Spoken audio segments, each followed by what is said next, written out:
తెలంగాణను భారీ వర్షాలు ముంచెత్తుతున్నాయి. రాష్ట్ర వ్యాప్తంగా విస్తారంగా కురుస్తున్న వానలతో జనజీవనం స్తంభించింది. ముఖ్యంగా హైదరాబాద్ మహానగరం వర్షానికి తడిసి ముద్దైంది.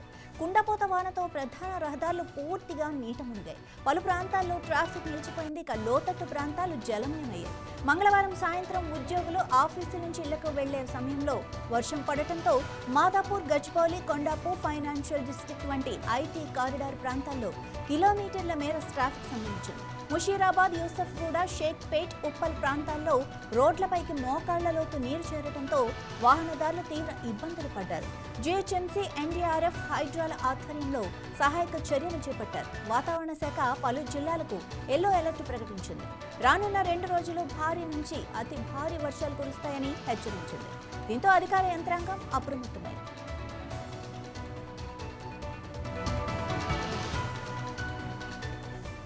బంగాళాఖాతంలో ఏర్పడిన తీవ్ర వాయుగుండం తీరం దాటినా దాని ప్రభావం తెలంగాణపై బలంగానే ఉంది. బుధవారం ఆదిలాబాద్, కుమరం భీం, ఆసిఫాబాద్, మంచిర్యాల, నిర్మల్, నిజామాబాద్, జగిత్యాల, రాజన్న సిరిసిల్ల సహా 16 జిల్లాల్లో భారీ వర్షాలు కురుస్తాయని అంచనా వేసింది. ఈ జిల్లాలకు ఎల్లో అలర్ట్ జారీ చేసింది. బుధవారం ఆదిలాబాద్, ఆసిఫాబాద్, నిర్మల్ జిల్లాల్లో అతి భారీ వర్షాలు పడొచ్చని తెలిపింది.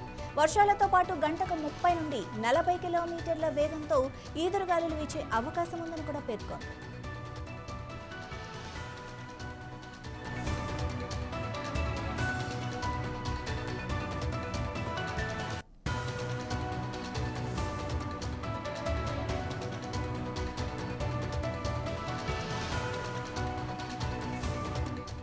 గత 24 గంటల్లో రాష్ట్రంలోని పలు ప్రాంతాల్లో భారీ వర్షాలు కురిశాయి. ముఖ్యంగా ఉమ్మడి మెదక్, కరీంనగర్, నిజామాబాద్, వరంగల్ జిల్లాల్లో భారీ వర్షపాతం నమోదైంది.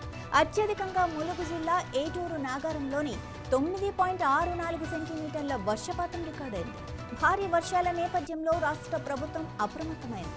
ప్రభుత్వ ప్రధాన కార్యదర్శి సంజయ్ జాజు జిల్లా కలెక్టర్లు, ఎస్పీలతో టెలికాన్ఫరెన్స్ నిర్వహించారు. ప్రజలకు ఇబ్బందులు కలగకుండా తక్షణ చర్యలు తీసుకోవాలని ఆదేశించారు.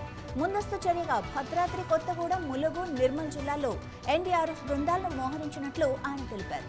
హైదరాబాద్లో ప్రజలు ఇబ్బంది పడకుండా అన్ని శాఖలు సమన్వయంతో పనిచేయాలని జిల్లా ఇన్ఛార్జ్ మంత్రి పొన్నం ప్రభాకర్ అధికారులను ఆదేశించారు.